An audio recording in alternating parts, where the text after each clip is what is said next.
all, and thank you once again for joining us in this In Conversation with series. And this is our third one in the series.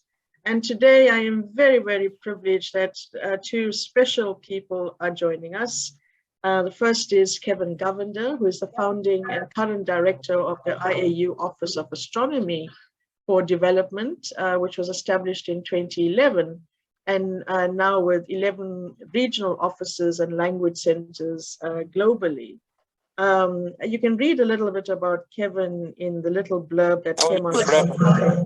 But I just wanted to say that I have known Kevin for a very, very long time. He is a very special friend of the Academy and has served on our Quest editorial board and has been helping us shape the whole issue of communication of science to scholars of various backgrounds. And our other speaker is Vanessa McBride. Vanessa is also an astronomer at the Office of Astronomy for Development. And there she works towards bridging the gap between the community of professional astronomers and the development world, with a view of helping astronomers apply their skills to socio-economic issues. And again, you can read a little bit more about Vanessa in the flyer. But I first engaged with Vanessa when she was trying to get ASAF to support the bid for an international activity that we will hear a little bit later about. So it is an absolute pleasure that both of these colleagues have agreed to participate in this particular session. Since the landing of those rovers on Mars a couple months ago, I've been trying to get them on board to tell us what that all means, etc., etc. But of course, today it's their opportunity to share with us their narrative on astronomy in Africa. So both Kevin and Vanessa, welcome to this duet, and I will give you now the platform to share with us your insights on this particular topic. Colleagues, those of you who are listening, should you have any questions or comments that you would like to put forward to our colleagues, please use the chat and we'll be monitoring that and use that towards the end to ask the questions that you have. So with that bit of introduction, over to you, Kevin and Vanessa. Thank you very much, Himla. Thank you to ASAF for inviting us here. Before we share screens and show you the slides, you'll see in my background what Himla was saying. This is the work of the Office of Astronomy for Development. Our mandate is global, but for the talk today, we're gonna hone in on activities in Africa, and in particular astronomy in Africa. So Vanessa has all the slides.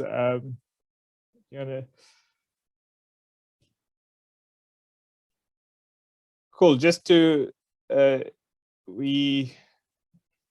so we're now seeing your. Can you see my screen? Yeah, but it's not in full mode.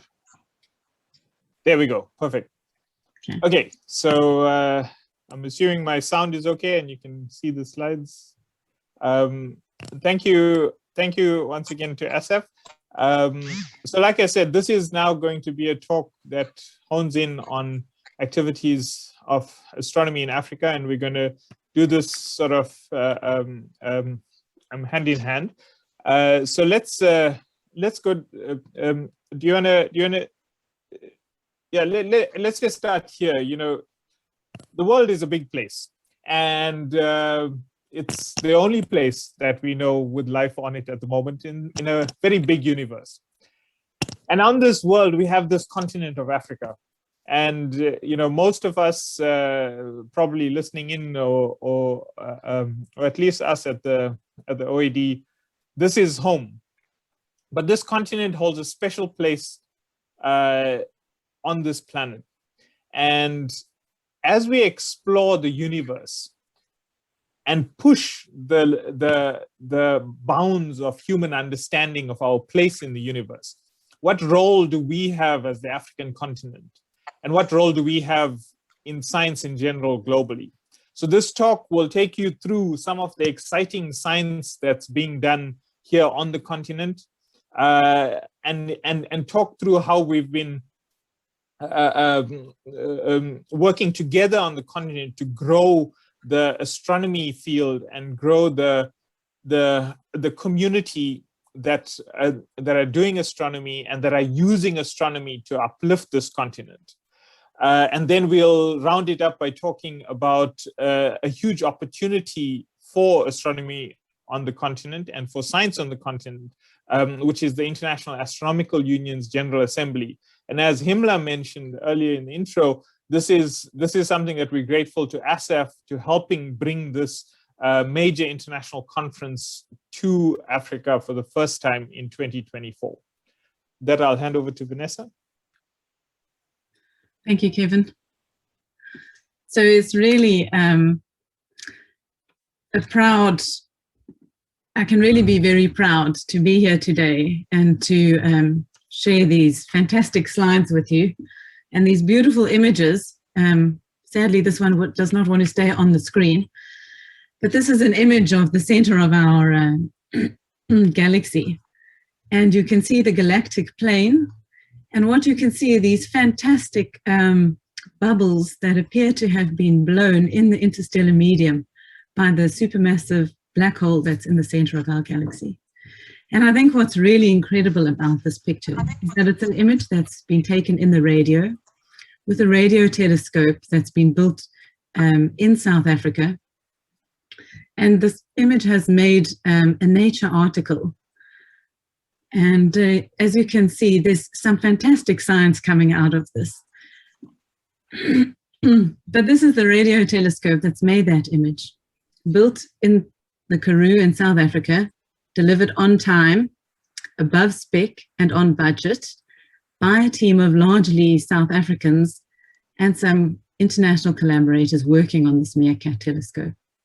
So when this Meerkat gave its first light image just a couple of years ago, this is really a fantastic opportunity for science, not only on the African continent and in South Africa, but also for our links with the global science community. I like this quote here from Peter Doodley at the History of SKA conference. He says, "It was as if radio astronomy in South Africa had been stored in a high pressure bottle and someone took the cap off." And so what I'll share with you in the next couple of slides are some of these results from radio astronomy, but also broader results from the optical community and the community across Africa. That just shows how far astronomy on the continent has come and where we are going.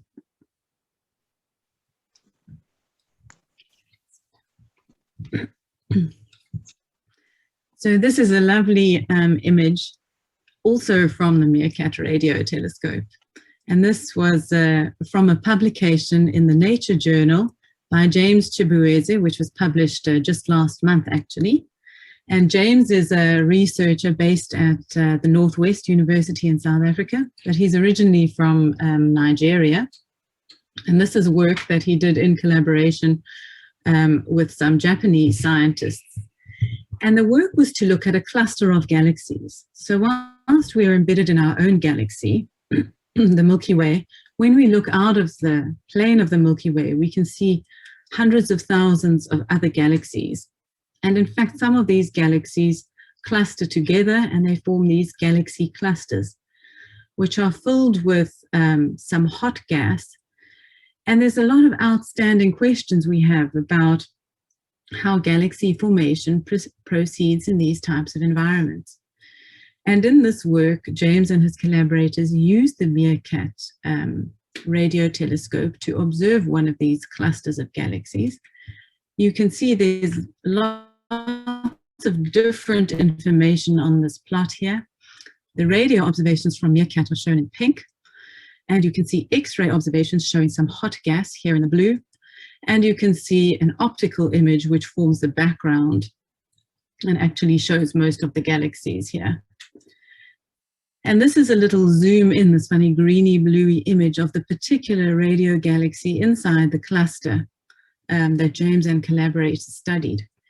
And using the data from MeerKAT, the intensity of the radio emission and how it changes with wavelengths, they were able to place some constraints on the magnetic fields in this cluster of galaxies. And that's incredibly interesting because they had to use both the observations and they had to couple these with some hydrodynamical simulations in order to make these constraints of just how the magnetic field influences things like the gas flow in these clusters and potentially star and galaxy formation. This is a picture from a few years ago, which I think all of you are very well aware of. It's it made a big splash because it is the first actual image that we have of a black hole. And so this was a picture that was taken by the Event Horizon telescope, which is a set of radio telescopes all linked together in a way to make one big telescope that can see to much higher resolution. So it's this concept called very long baseline interferometry. And so whilst the MeerKAT, which is 64 dishes, is an interferometer, all roughly located at the same site, you can take this concept one level further and link radio telescopes from across the planet in this method called very long baseline interferometry. And what that buys you is much better spatial resolution. So that's how this team from the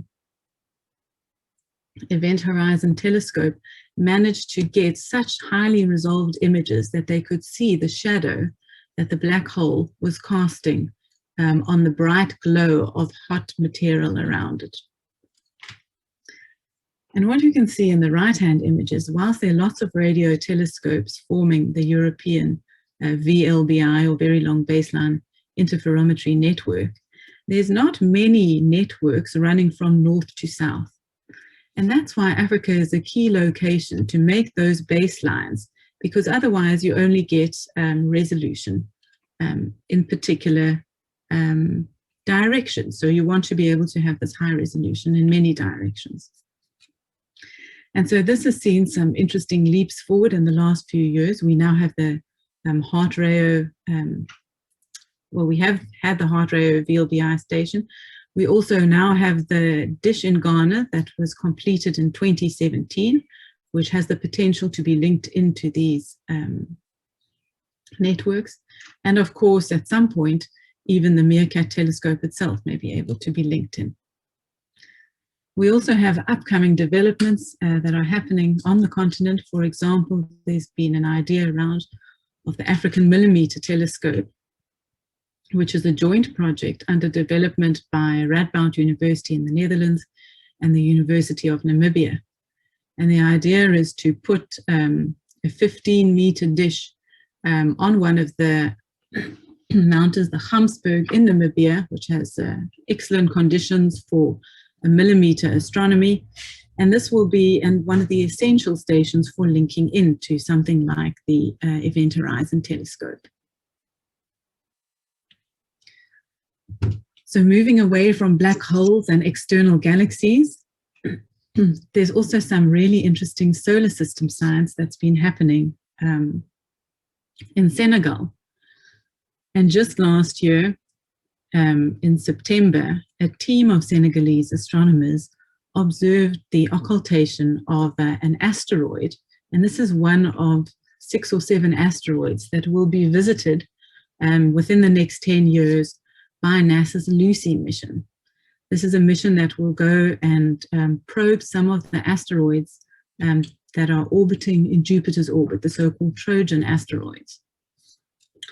But in order to determine that mission, we need to know things like the sizes of these asteroids and how Lucy's orbit will then be determined to approach these. And so you can use these stellar occultations. So when an asteroid is passing in front of a different a distant star and blocking the light from the star like that to measure the sizes of these asteroids and their shapes. And to do this, you need to observe the asteroids or the shadow of the asteroid created by that star on different paths across the Earth. So this particular asteroid was casting its shadow, its occultation shadow, across Senegal. And this is really a fantastic story because it happened at the sort of height of travel restrictions in the pandemic. But a whole bunch of equipment was sent to Senegal, and in conjunction with the African Initiative for Planetary and Solar System Science and a bunch of Senegalese associations, all of these observations have now been taken. Just show you here some video of the occultation event.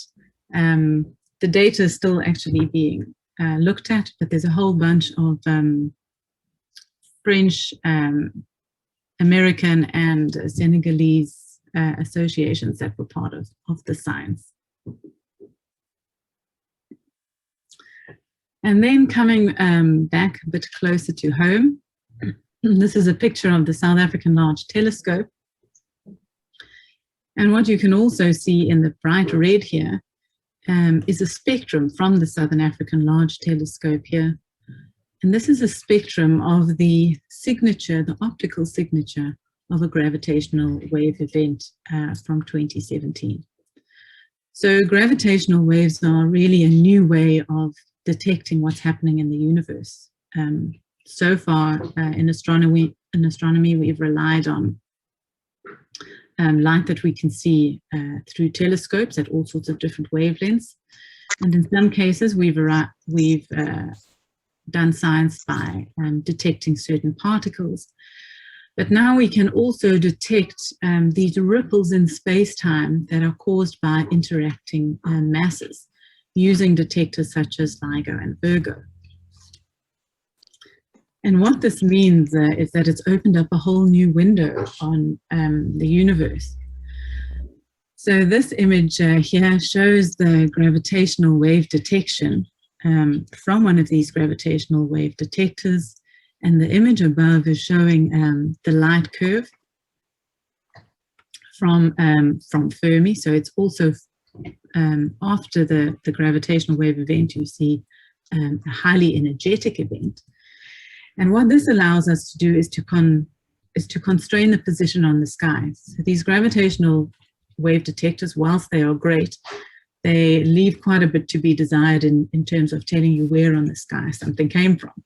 So you can see this image of the sky here is supposed to be showing you these green streaks, or showing you the error circles of where they think the gravitational wave event came from. And so together with some data from other space observatories such as Fermi, you can see these error circles have become slightly smaller, more constrained. But even with these constraints, they're still really huge, and it's very difficult to pinpoint exactly which galaxy this gravitational wave event came from. But I think what's really interesting here, or quite fun, is this tweet that I found close to the time, which is that this was just seen as a challenge by many of the optical astronomers. So, for example, LIGO says, we see something, it's roughly in that quarter of the sky, and the optical community goes, hold my beer, we've got this mapped out, we have a whole bunch of wide field telescopes, and we can follow these things up.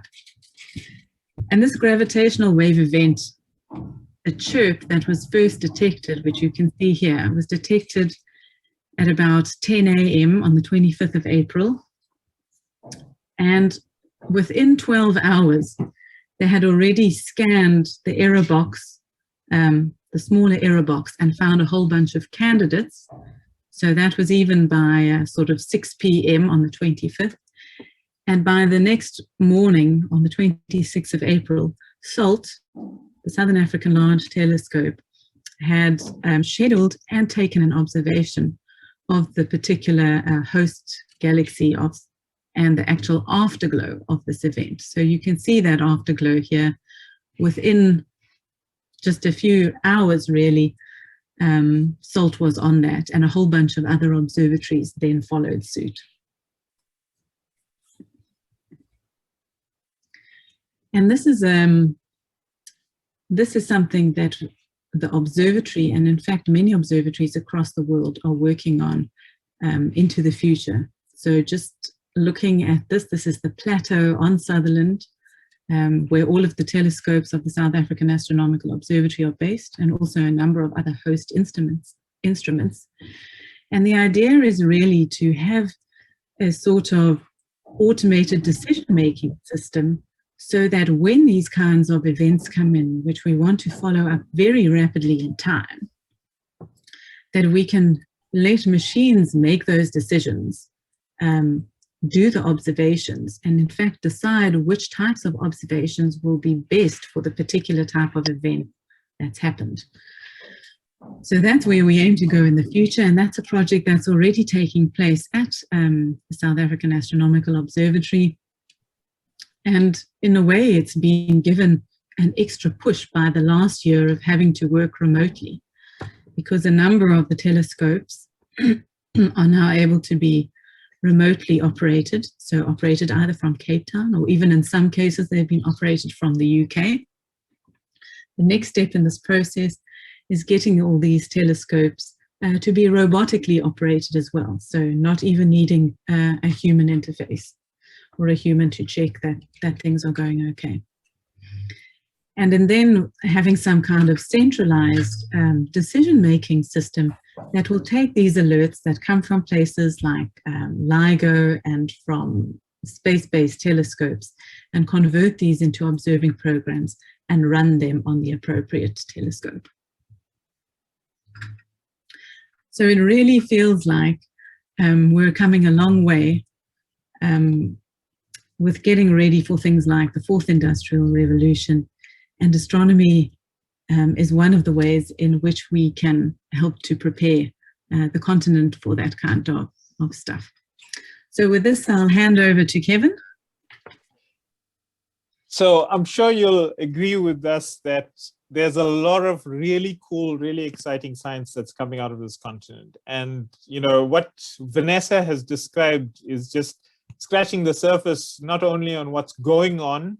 In this slide, you see a lot of different activity around the continent, but also what's possible, because you know the universe is a pretty big place and there's a lot to explore. And if we are going to figure out what's out there, if we're going to figure out the big problems, the challenges that we find in figuring our place in the universe, then we need all hands on deck. Then we need people, because at the end of the day, the science that comes out of the continent relies on people. So how have we you know, on the continent been rallying towards this? So this is sort of just a rough idea, but this is based on a paper in Nature Astronomy by our colleague Mirjana Povic, who's based in Ethiopia, where she reached out to people across the continent and looked at what is happening where.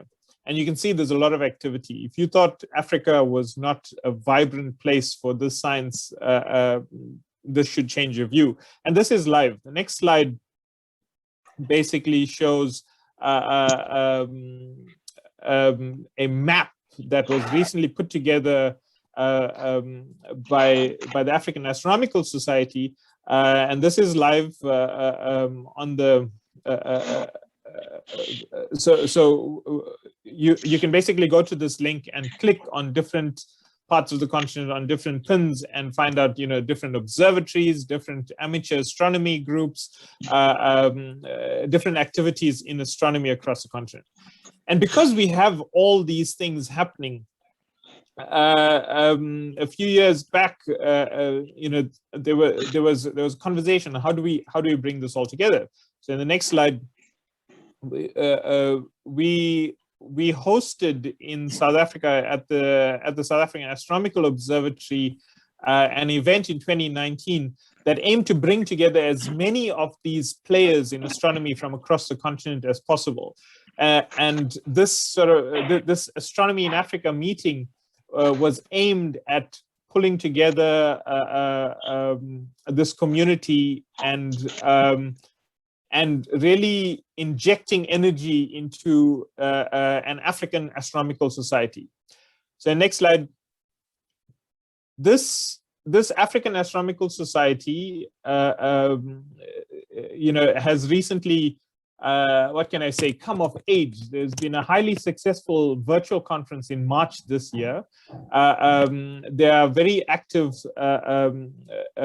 subcommittees that are working on science, outreach, women in astronomy.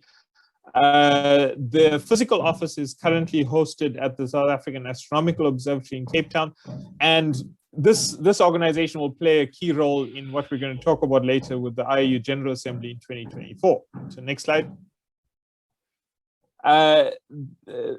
So I'm going to borrow a few slides now from Charles Takalana. He's the head of administration at the African Astronomical Society, and you can get in touch with him directly or through us. Next slide. What is AFAS? AFAS is an organization of professional astronomers in Africa. So it's meant to be, like the International Astronomical Union is for the world. The African Astronomical Society is for this continent. So it has a vision of basically a globally competitive and collaborative astronomy community in Africa. And it's registered as a non-profit organization in South Africa. And it's thanks to the Department of Science and Innovation that it is on, that it's currently a very active, very healthy society. Next slide. This has not been, just something that came about. It started a long while back, even before many of those in the society now were still students, by some of our colleagues from across the continent who have been driving astronomy. And in 2009, there was a call for a Pan-African professional society, and in Ouagadougou, in Burkina Faso, in 2010, the actual idea took root. The AFAS society was launched in 2011, but faced various challenges, and it was brought back in 2017, and the relaunch happened at this meeting in 2019. It's now a very strong society with members across the continent. This is the executive committee. We've got a diverse range of people from across the continent, and importantly, the society is trying to rally all these activities so that the future of astronomy is brighter on the continent. Next slide. So we welcome anyone who is active in astronomy to apply for membership.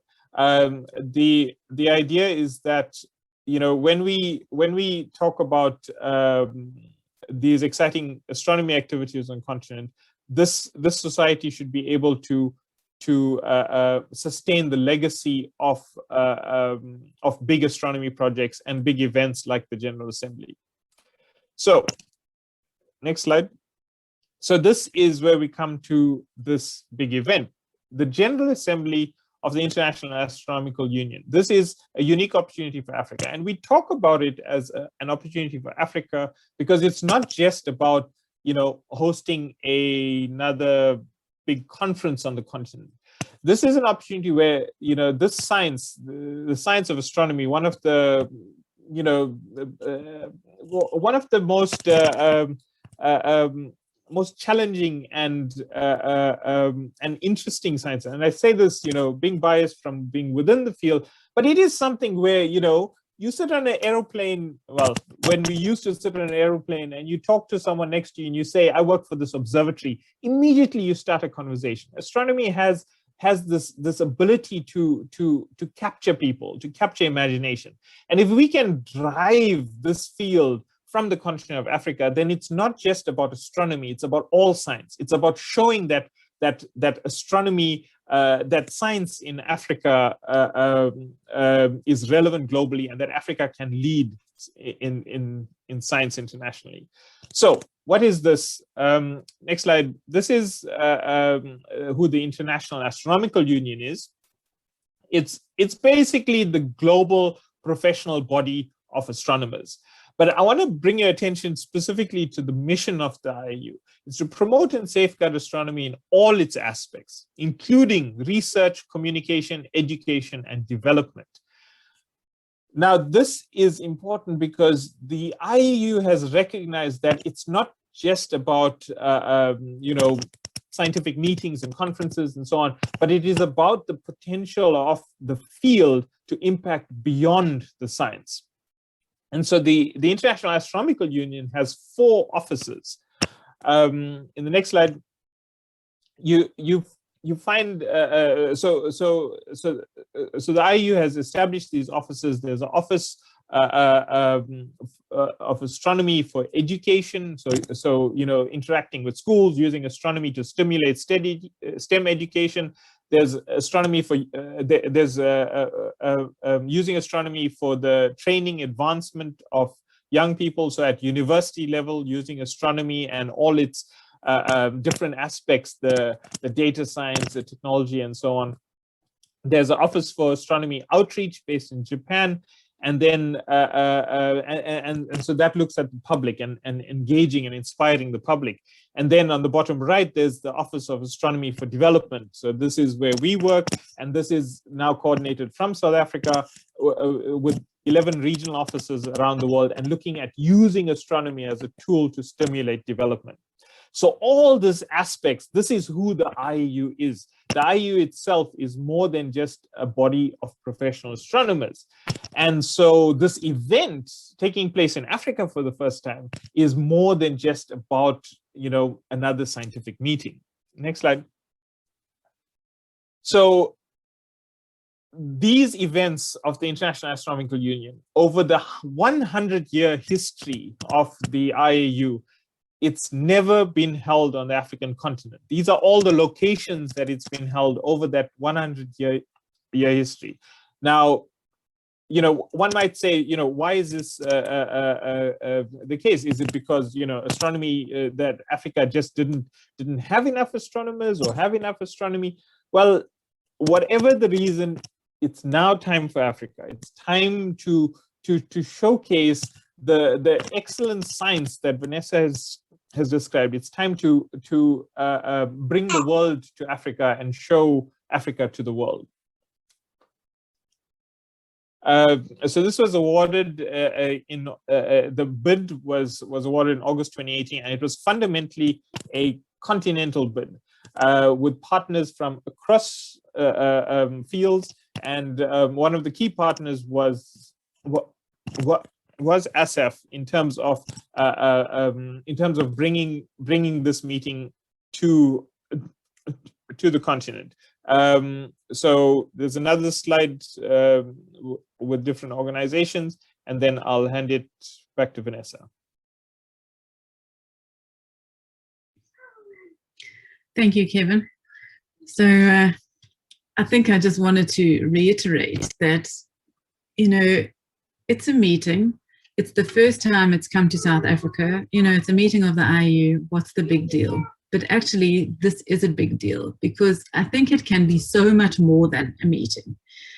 And as the community who was part of presenting the bid and who have been part of the excitement in working up to 2024, I think we very much feel like we don't want to limit ourselves because of others' limited imaginations.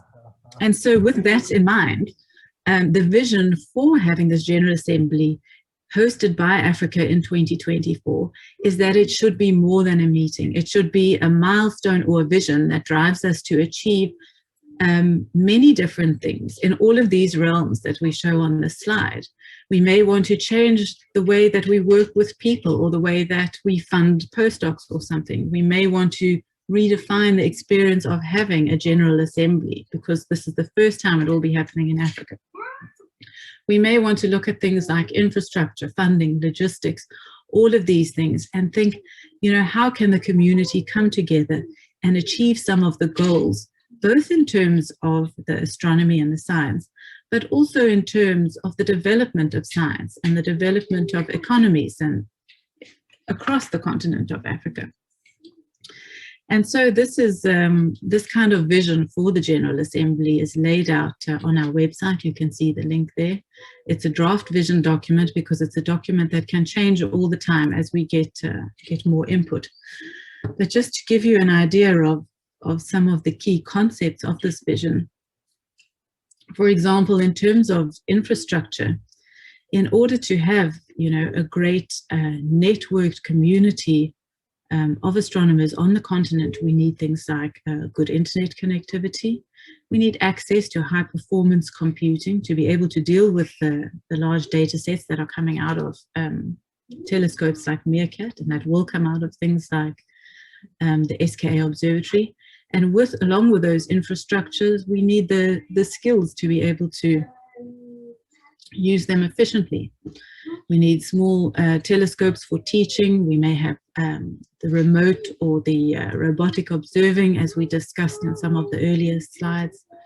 And there may also be opportunity for network applications. So all of this infrastructure is something that is integral to the vision of having the strongly networked, highly productive scientific community in Africa, and something that we would like to use the General Assembly as a milestone to work towards. And all of this infrastructure can make possible the African-led science. So that is the integration with the facilities that are already hosted on the African continent. Facilities like the Meerkat, like the Southern African Large Telescope, like the Hess Observatory in Namibia, like the AMT that might be coming. And how we have our research networks embedded both at these facilities and across the universities for training students. Of course, this means that the reality for many academics on the African continent is that they have huge teaching loads. And so we need to put measures in place to balance those teaching loads and to give some priority to research. And whether that is providing support in terms of co-supervision of students or providing different funding mechanisms, those are things that we can define in the next few years. And of course, what we'd like to see is also increased African representation at the level of the International Astronomical Union. At the moment, there are 8 national members of the International Astronomical Union that are from Africa, and it would be really amazing to give Africa a much stronger voice in the governance of astronomy as we begin to play a bigger part of it moving forward. And then, of course, we know that in Africa the development of science goes hand in hand with socio-economic development. And so this is a really core part of the General Assembly, that when this meeting comes to Africa, it must be held in a way, you know, that is in line with the meetings and the priorities of this continent.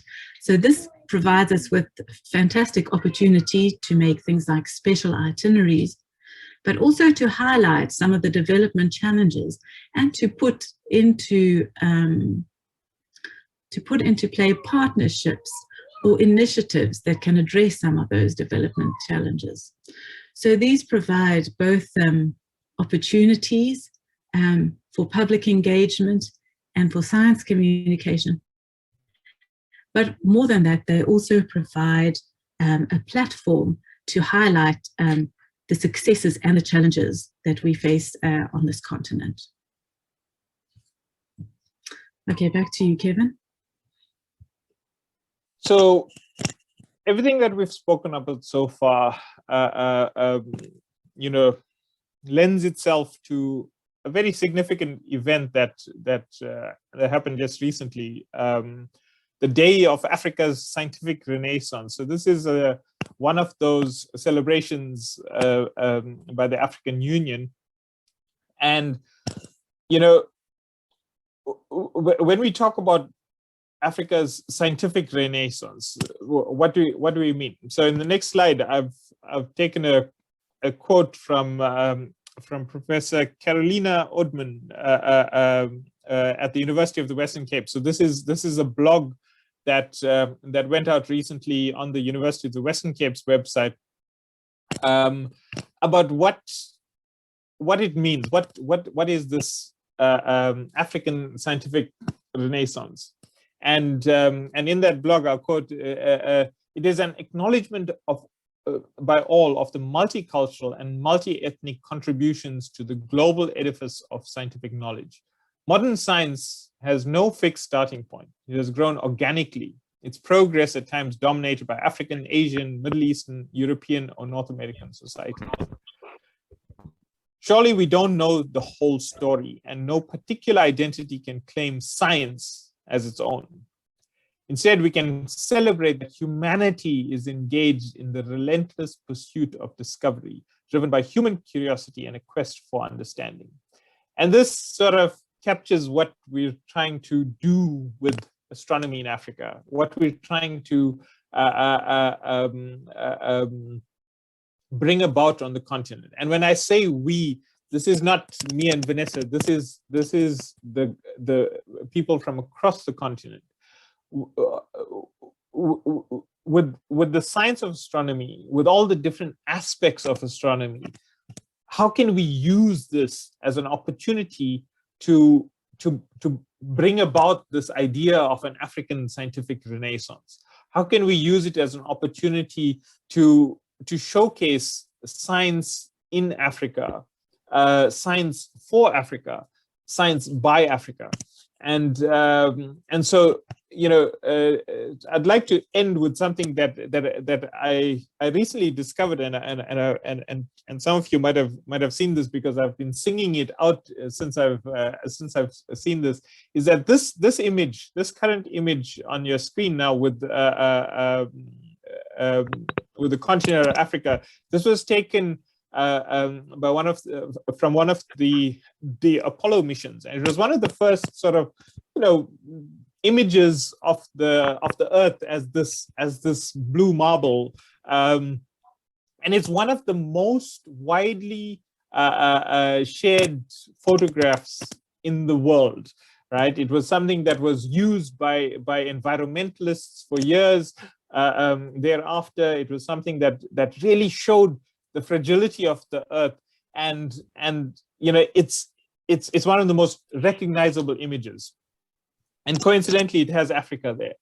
But here's the thing: in the next slide, I found that the original image was actually this one, which is the other way around, and it happened that NASA edited the image the other way around before sharing it widely. And you know, maybe astronomy can help us change the perspective of where Africa is on the planet. You know, the perspective of Africa being sort of part of the global South, down under, you know, and say what is our role as a continent in the future of this planet, and you know, what would it look like if we see Africa as being on top of the world. So with that, thank you very much, and I'll hand back to Himla for the discussion. Thank you very much, Kevin and Vanessa, for that rather intriguing introduction to all of us on this webinar to what's going on the African continent. I think it's very important for us to see where we stand as a continent with respect to what activities are going on. So thank you for sharing that. And recently I had the privilege of having to review the book by William Bennett and Saul Dubois, The Scientific Imagination in South Africa, from 1700 to the present. And I must say, I was absolutely fascinated to hear the role that astronomy research has played in the genesis of scientific thought and ideologies right here in South Africa. So you know, they talk about the way in which the Cape Observatory was established, for example. So I just thought perhaps for some start in a conversation, Kevin, perhaps you could tell us how you envisage the role that the Cape Observatory has played in shaping our knowledge of what we have learned from the many researchers who have come to our shores to be fascinated by the southern skies, and how that has inspired the current thinking about astronomy in Africa. Thanks very much. So, some of the audience might not know that last year the observatory, you know, it was originally called the Royal Observatory. Now the South African Astronomical Observatory celebrated its 200th anniversary. It was in October last year, and there's a series of talks that was part of a seminar in October, where you can probably find that online, that explored this question, you know, that explored the role of this observatory.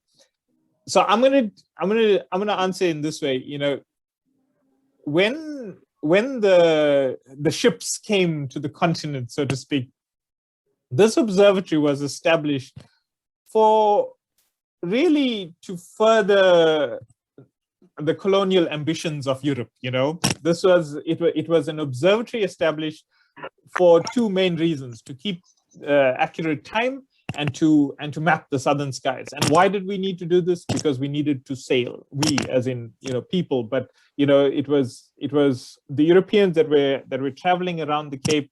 They needed to know the stars. They needed it for navigation, and so the purpose of the observatory was very functional. It was like, we need this because we need to get our boats and take over the world. So even though it started like what came out of it was that this was one of the first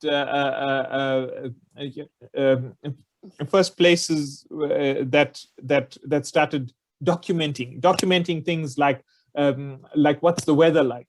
You know, we've had climate scientists use the records that were kept at the observatory to look at climate change.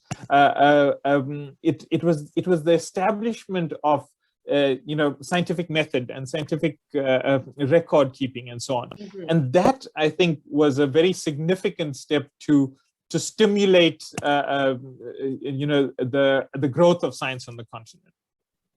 So let me pause there for now before I get into too much. Thanks, Kevin. Colleagues, just remember that if you have a comment or a question, please use the chat, and I would be happy to read that out to our speakers.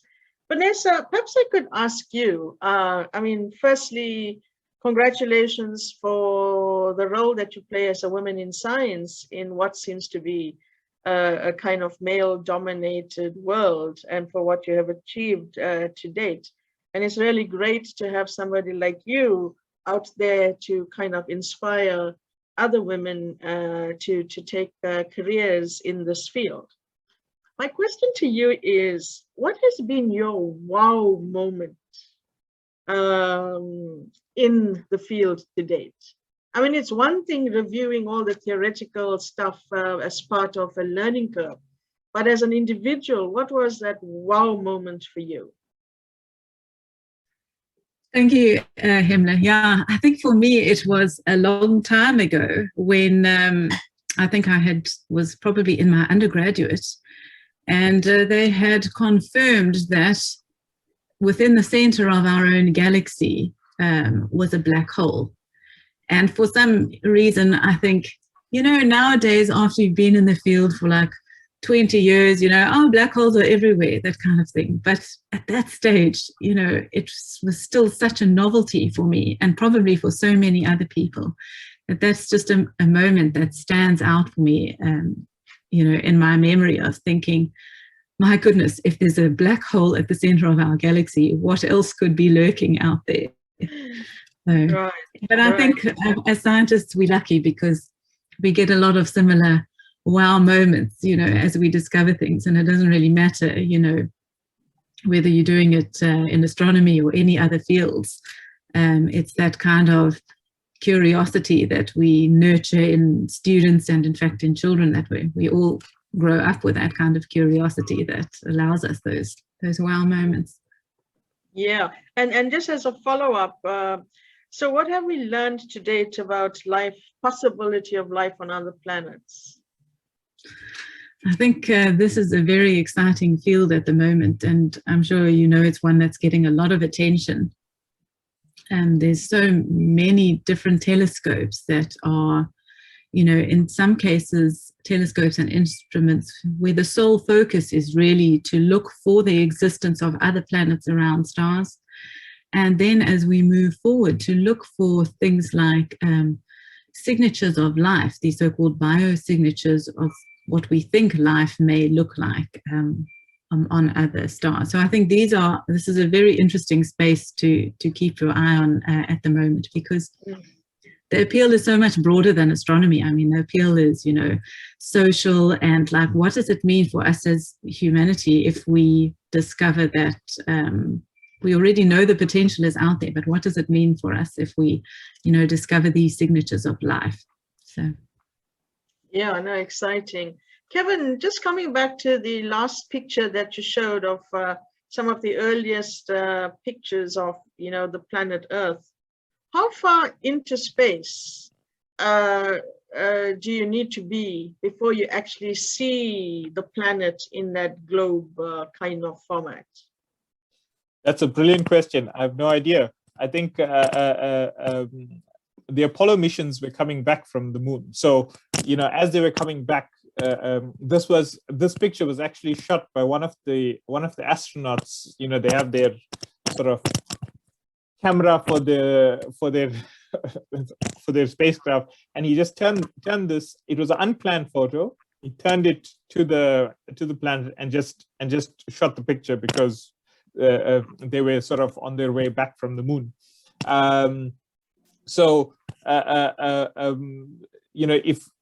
If we were sort of out traveling in space, we'd have to get pretty far to be able to sort of get that into one shot. The Earth, the moon is about 400,000 kilometers away from the Earth, so you'd have to get pretty far away to have that in a single shot. Yeah. Now I know this is sound like a silly question, but it is something that's just fascinated me. I mean, I'm staying pretty close to the ocean at the moment, and my fascination is watching the moon, watching the stars, and looking for these imprints of which planet is in conjunction with the moon. And as I said to you earlier, I have an app that I look up to see this information because I'm fascinated by it. So the question is, why is it that we see the sun, which is also a star, right, rise from the horizon and set again at the horizon, but we do not see any other stars in that way? No, this is a great question. So firstly, we should look at like why we see stars, and I think the main thing is that right now, so I'm looking outside at a blue sky, right? If we didn't have an atmosphere, I would be able to see the stars. I would be able to see the stars and the sun in the same sky. And I think that's something that, we try and, with astronomy, we try and give people the perspective of where we are. Imagine no atmosphere, meaning that imagine that you are looking up and seeing the stars in the daytime. You would then see the stars rise and set just as you see the sun rise and set, because their rising and setting is only based on the turning of the Earth. Yeah, yeah. But why is it that it always starts on the horizon, goes into the skyline, and then resets at the horizon? Why doesn't it just stay up? Well, it does stay up for longer times at different parts. So if you were in the North Pole or South Pole, you'd have the sun up for like months at a time. So it's just because of where we are on the planet. We're on this big ball, so we're on that planet. So as the Earth turns, we're going to sometimes see the sun, and when we're on the other side, we won't see the sun. So it's the Earth that's sort of blocking the sun when it rises and sets. Right. No, cool. Vanessa, Seppo asks, are there any initiatives to excite learners at basic school level on astronomy and space science? Well, Seppo has asked the wrong person, because I see somebody else on this call who is the person who should be answering that question. But yes, we do have lots of initiatives, and they run by Chibuesi and his team, who's on this call actually at the South African Astronomical Observatory as part of the SALT Collateral Benefits Plan. And I think the recognition is there that when SALT invested money as the consortium to build this telescope, they not only wanted to do science, but uplift the community, including learners in that way. And so there are lots of initiatives, including school visits, the astronomy quiz, and all those kinds of things. But I suggest to get in touch with Chibuesi if you'd like more details on that. If Chibuesi can have an opportunity to respond, just put your hand up, and my colleagues will give you an opportunity to be able to say something. Would that be okay? Yeah, thank you, Imla. Yeah, I'm okay. Yeah, I'm okay with it. I know Seppo, and I've worked with Seppo in various programs with science centers, careers in astronomy, but we have a number of programs that we are running. Firstly, as the South African Astronomical Observatory. So we have programs for learners. We also have programs for teachers. Programs for learners focus on using astronomy to inspire them to take up maths and science. And also, we also focus on astronomy as a career. So we have programs like job shadowing sessions for learners. We're also encouraging them to form science clubs, and astronomy is part of science. We also participate in various science festivals. But also, since this seminar was focusing on astronomy in Africa, I just want to say that there is a network of different practitioners across Africa that form part of IAU Office for Astronomy Office for Astronomy Outreach. So they conduct also various activities across the whole continent. And I also want to take this opportunity to say that also there's amateur astronomers, here in South Africa that are involved in various activities with the school, supporting, maybe hosting stargazing sessions and also public talks. Thank you so much. Excellent. Thank you. Thank you for that input. Kevin, I mean, we cannot go away from this webinar without asking you about our famous South African-born Elon Musk and his quest for space tourism. What is your thoughts on that? I think it'll be great. It'll be great to, get people to go into space. There's only been 500 odd people ever that have been out into space, and there's an interesting effect that many of these astronauts have have reported. It's called the overview effect. It's when people see the Earth from space, like that image that we showed. And it's just this recognition that, man, this is such a fragile planet. We're you know, from space, you don't see country borders, you don't see skin color. And, you know, it just makes you want to be more kind. It makes you want to value other people on this planet. And if more people could do that, if more people could experience that, if it takes, you know, space tourism to get people out there to change their perspectives, I think it'll be an awesome thing. Yeah, and on that topic, I mean, earlier this year, we had 3 countries send rovers up to Mars. What have we learned from that excursion thus far? Well, I think the biggest thing is we have to work together. You know, we have different countries, and it almost feels like we're competing with each other to get to Mars. But, you know, one can argue that maybe it's that competition that makes us push harder to get to Mars and so on. But imagine if all those countries work together, pool their resources, and, you know, I think if we see ourselves as a planet that needs to explore, that wants to explore, if we see ourselves as humanity wanting to expand our knowledge, and we worked more together, I think we'd probably achieve a lot more. Yeah, thanks. Vanessa, I know I'm running out of time now. I wanted to get your perspective on how we have integrated indigenous knowledge with respect to the constellation of the stars, etc., into our Western perception of what we know about these constellations. Thanks, Himla. Yeah, I think that's really, I think it's a lovely question, because it's such a rich set of, you know, knowledge and heritage that we have here in Africa. And so in a way, you know, you don't want to lose sight of that heritage when you're getting bogged down into the details and looking at data from your telescopes. And I think there's been some lovely attempts at bringing those things in. For example, there are efforts in sort of astronomy and amateur astronomy software that puts the constellations in the sky, where you can switch off and on a number of different constellations, from, you know, South American star law to African star law.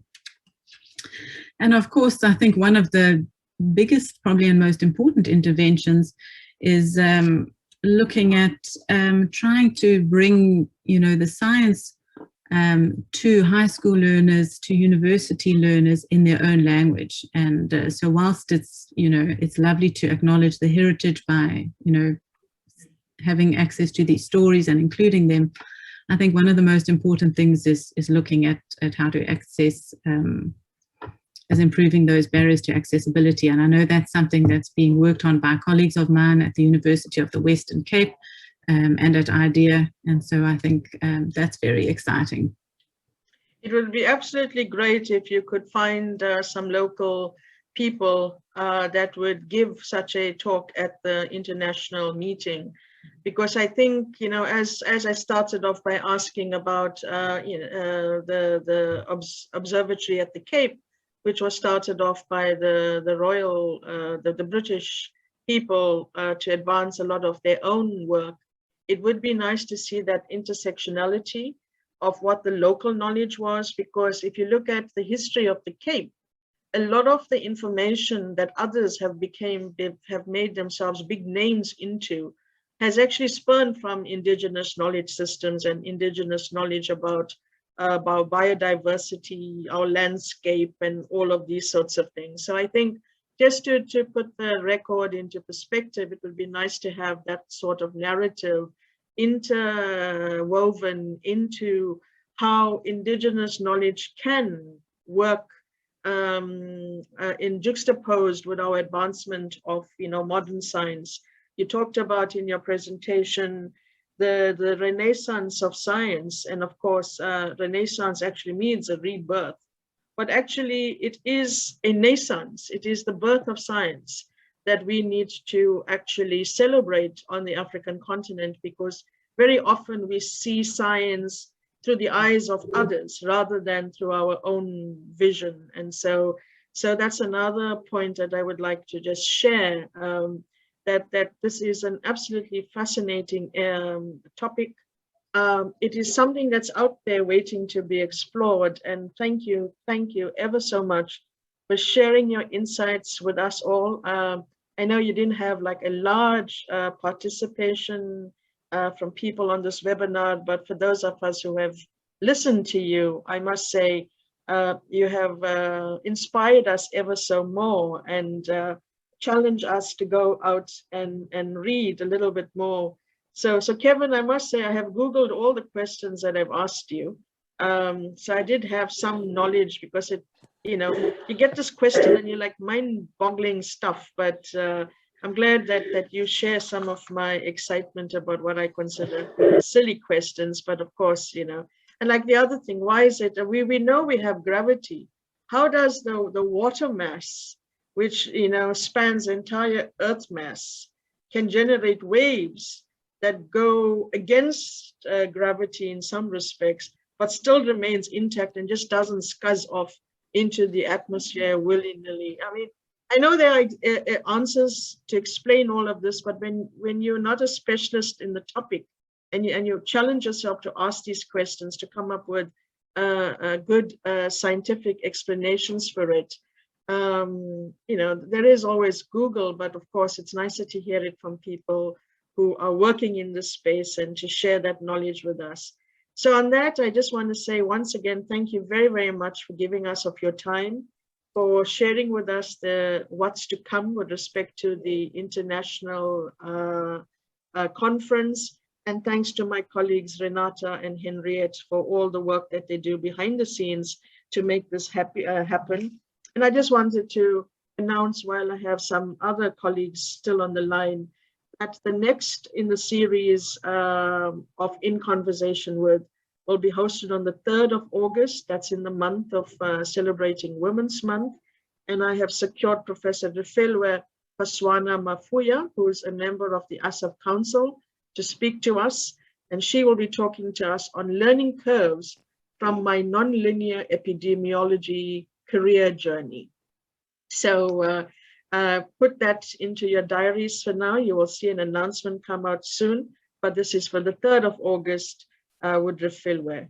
Thank you all for giving me your time. And it's once again a pleasure to meet with you virtually, to have this conversation. And I wish you all a sterling day ahead. Thanks, Kevin and Vanessa. All the best to you. Cheers. Thank you very much. Thanks, everyone. Thanks very much.